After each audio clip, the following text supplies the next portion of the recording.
Hi, my name is Paul. I'm a proud owner of a Harley Davidson, and I've been for a few years.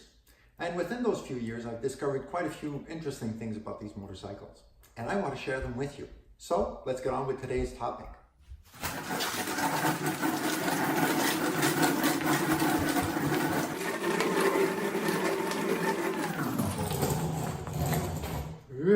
That was a rush.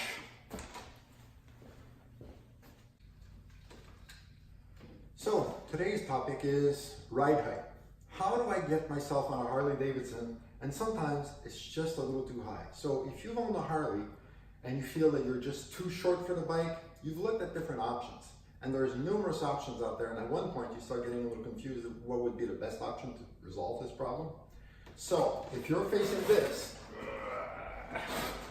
and you got your legs straight and your foot barely touches the ground, when you come to a stop sign, you must be seriously stressed. So with that in mind, you ask yourself, how can I bring this bike a little lower so that it'll fit me? Because I'm just not too sure where I'm standing when I come to a red light or a stop sign. And that's pretty stressful, especially if you have a passenger in the back. So here's a couple of options.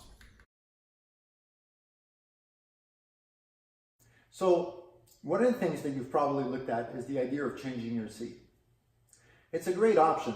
But first, you need to make sure that the seat that you now have is comfortable. Let's assume that your seat is really comfortable and you really enjoy that seat and you can do hours on end and there's no issues with it. Then one of the options you can do, if need be, is you can get it trimmed. Some furniture repair shops and so on can trim the foam under the material here and can make it just that much better for you. Of course, if they trim here, it'll make your legs a little narrower and hence you get a little more height. It won't do a lot, but it can do half an inch, and sometimes that can make quite a bit of a difference. The other option that you can look at is changing the seat. So let's assume that your current seat now is not comfortable at all, and you're willing to change it. So there are different versions of seats that are available from Harley Davidson. One of them, for example, is called the Reach. Then they have another one called the Super Reach.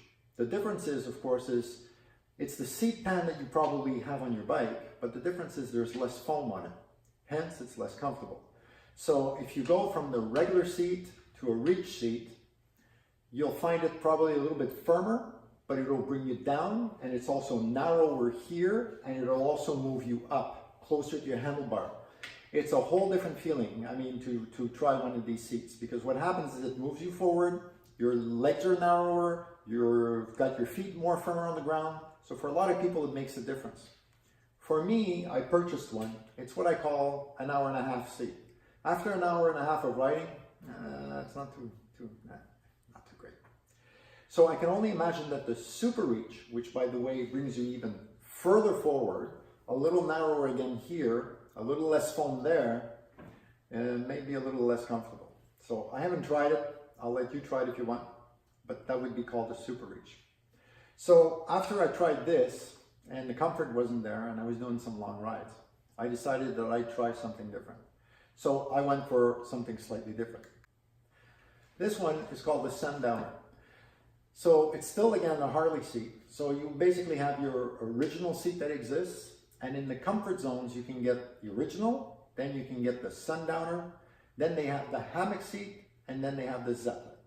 The main difference is between your standard seat and this one, if you look on the website from Harley Davidson, people who put their comments, find this very comfortable, and it is very comfortable. And by the way, you need to do about 1,500 miles before it really sets in to be really comfortable. So once you've broken it in after 1,500 miles or so, I found this to be really comfortable. You can do hours and hours and hours on end, and you feel comfortable. It's not a lazy boy, but it's very good. It's very comfortable. A lot better than my original seat, and far better than a Reach seat. So this one doesn't seem to have too much height difference, so it might be a little bit wider here, but for me, it was just what it brought down anyways. The mix of the two, I found it to be really good. So a Sundowner could be an option if your original seat is not that comfortable. So look at this one. I don't think your ride height is going to change too much, but you can look at that. Then the next one you can get is the hammock. The hammock, the difference is it's a suspended seat inside. And of course, there's more foam. More foam means more height. More height means you'll probably be further off the ground. So that's up to you to try it. They have demos at the dealership where you can borrow the seat and try it. So talk to your Harley dealer and see if that works for you on your bike. Try it on your bike so you have a better idea. And then of course there's a Zeppelin, which is a much more comfortable seat because it has variable air pockets you can adjust specifically for how you sit. The reason I'm talking to you about the seats is you really need to narrow down what seat you want before you start playing with anything else as far as the ride height is concerned, as far as the saddle height for the length of your legs. Because obviously you can do all the adjustments in the world, and then if you change seat, you're going to be in for a surprise that you may need to do more adjustments or start all over again. So keep that in mind. So first suggestion is get the seat resolved to exactly what you're looking for. If you're riding with this, then chances are that you probably feel you're a little too short and that the motorcycle is too high and you're not feeling comfortable. So maybe it's time for a new set of shoes or new boots. Go with something like this. The 1-inch heel can probably give you the advantage you're looking for. It'll give you the edge to just feel a little more comfortable. And if you think that that's not enough, get these. That's 2.5-inch heel. With this, you'll feel comfortable. You'll know that when you come to a red light, you feel safe.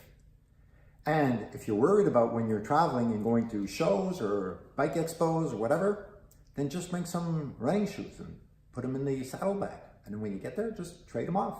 At least you'll know you'll feel a lot more safer, a lot more comfortable when you get to the light. Anyway, that's what I thought I'd do, and it works great for me.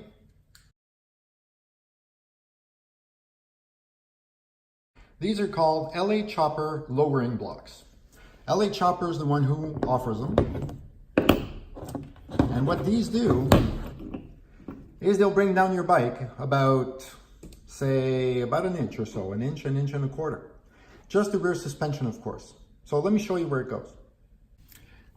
So these blocks go over here, just behind. You actually remove the bolt that's here, remove that, install these instead, and then your shock will connect to here. And that will bring down the rear shock about 1 inch. So now the whole bike rear will go down by 1 inch.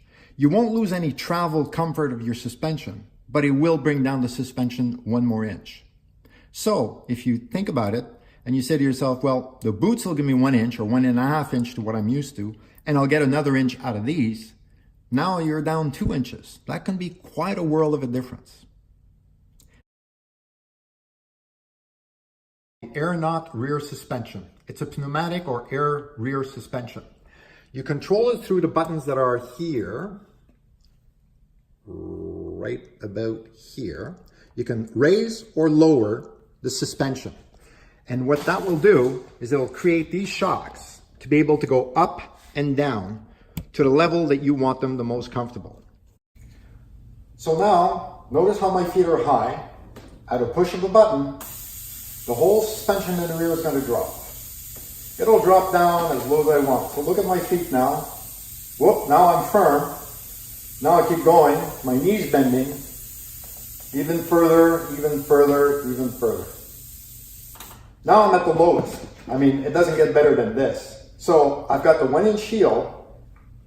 I'm parked, and the whole bike is stable, obviously, because it's not going to go anywhere. I'm solid with it. I can cross my arms, not move.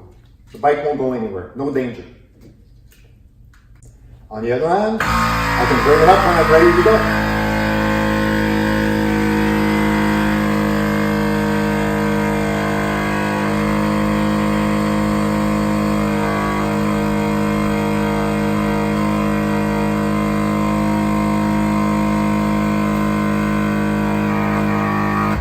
It's at the maximum now. But here's the message I want to tell you about the air knot suspension. You need to realize something, is that every time that you bring down the air suspension, you're getting less travel. So the suspension, let's say, has 3 inches of travel for comfort. Every time you bring it down, you're reducing it from 3 inches, down to 2 inches, down to 1 inch, and down to rock bottom. That travel that you're losing is the comfort zone. So when you go from 3 to 2, you get less comfort. Every time you're going to hit a big bump, you're going to feel it more than if you were at 3 inches. That's a little bit of the catch. So although it's a great system and it rides comfortably, you need to adjust it to a level where you're most stable at the limit. So you raise it and you raise it till you feel comfortable with your knees and your feet on the ground, and that's as high as it's gonna go. So if you want, and you say to yourself, well, I've reached 2 inches, but it's just not that comfortable when we're 2 people because I hit bottom once in a while. Well, those boots with the 1 inch height can allow you to bring up the suspension 1 more inch, because now your feet are higher by 1 inch, and hence now your suspension gets 1 more inch. So you might go back to the 3 inch of travel suspension. This suspension, as far as I'm concerned, is very comfortable. In the 3 inch or 2 inch zone, it's very comfortable. With 2 passengers, I did about 2,000 kilometers, let's say roughly 1,400 miles this summer with someone. With a second passenger, weighed about, let's say 125, 130. And the 2 of us on the bike with luggage, I rode all that distance and we were extremely comfortable. It really is a comfortable suspension. But if you're going to bring it down all the way down to, let's say, 1 inch travel, you're not going to get that much comfort with 2 passengers or even with 1. It's going to get a little rough. So what's the purpose of this suspension? Because keep in mind, in US dollars, it's over $1,000 just for the rear shocks with the compressor and everything. If you look at the Arnott website, you will see the details and the pricing. It's, I think, anywhere from maybe $1,000, $1,500, depending which model you choose for which bike. But that said, it's very comfortable, it's great. So yes, you can adjust it. You can do a hard adjust, in other words, get shocks that are permanently fixed and everything, but you might find that when you get a second passenger, you might be a little lower than you want. Where the Arnott, you can adjust it indefinitely to the level that you want, between like say 1 inch to 3 inch, and in any condition you want. So if you have more luggage, you can bring it a little higher, bring it to your knee level that you're more comfortable with. So that's the beauty of the Arnott suspension. So it was a big investment, but as far as I'm concerned, it was very worth it. So keep it as your last resort, but if it comes to that, you may seriously want to consider it. One thing about the Arnott suspension I want to bring to your attention, there's an adjustment that is built into the shock here, and these, by the way, are Fox brand shocks. So there's like a damper adjustment. What this does is, think of it like if you were jumping up and down on a pogo stick. So basically, when you turn this to 1, if you hit a dip in the road, and I'm not saying a pothole, but more like a dip in the road, the bike would have a tendency at 1 of going down, then back up, and then down, and then back up a little bit as you keep riding. I'm exaggerating a little bit, but it gives you a bit of an idea of how it works. If you turn it to 7, when you hit that same dip in the road, basically we go down a little bit and then back up a little bit, and then that's it. It's not going to travel anymore. So you can adjust this from 1 to 7 in half-click increments, and you can get it exactly the way you want it set. Me personally, 3.5 is perfect with a rear passenger with some luggage in the back. At least you don't feel like it's springing up and down, and then on the other hand, it's not too firm. But don't confuse this little dial here with anything to do with as far as comfort. If you hit a pothole or you hit a something rough on the road, that really has to do with the travel suspension that you have, the 3 inch we were talking about before. This is basically just as far as controlling how quickly it'll go back up or go back down as far as travel is concerned. So dial it into the way you want. Me personally, I found around 3.5 is just fine. It's comfortable with 2 passengers, and long rides with luggage is just fine. But you can tune it to the way you want. It's a nice feature. Just adds that extra value to the shocks.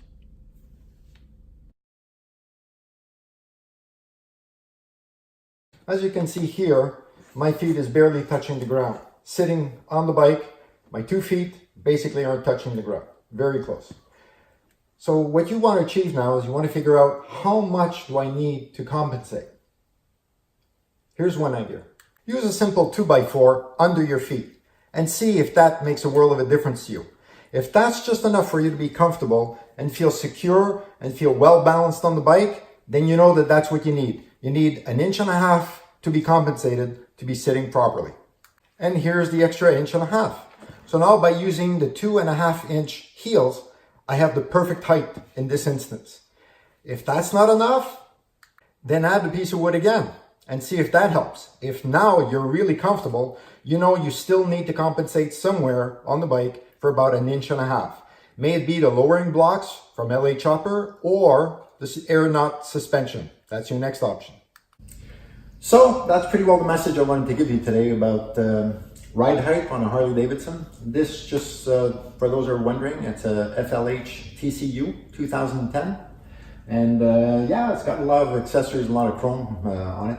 Basically, I bought it early January 2017. And the gentleman who owned it drove about 10,000 miles and just kept pouring money into it and then wanted to change over for something else. So I guess it was my opportunity.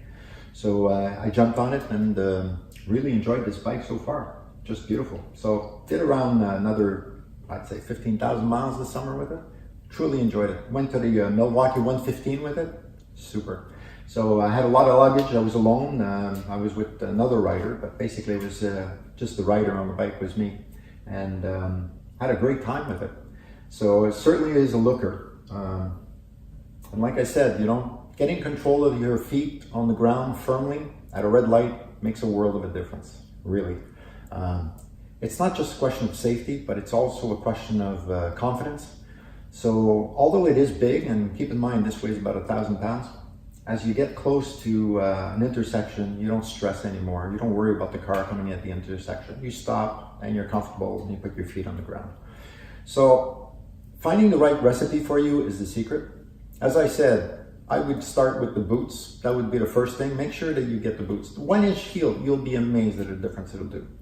If the boots, you figure you've gone as high as you want and you want to start messing around with the suspension, then get some lowering blocks. And be careful what you're shopping for. Talk to your dealer as far as what the best advice is, because some of the stuff is junk that's available. But the LA Chopper I've seen, for me personally, I've been extremely pleased with it. And I have no doubt about how rigid they are and how solid they are attached to the bike. But that's really a question of personal preference. Then your next option, of course, is the air-knot air suspension. So that's another option you can look at. Me personally, what worked best for me is the LA block with the air-knot. So I got maximum air ride suspension. That 1-inch lower was perfect. So I may have adjusted it, let's say 2.5 inch on the suspension with the air-knot, plus the block that was 3.5 inches with the boots. Let me tell you, it's perfect. For those who are wondering, as far as inseam, for example, with some shoes on or some small, let's say running shoes, is 28 inch. So I'm not very tall with the legs. So definitely this was a solution for me, and maybe you'll find something in between that will be just the right set. So again, my name is Paul, and I hope I've helped you with some information, and hope to hear from you on your comment. Take care. Thanks. Thank you very much, everyone, for watching. And also, please don't forget to give me a thumbs up if you really enjoyed this video. You can also subscribe to my channel and ring that little bell. Make sure that you get instant notification when any new video is posted. So appreciate it. Thank you. Bye.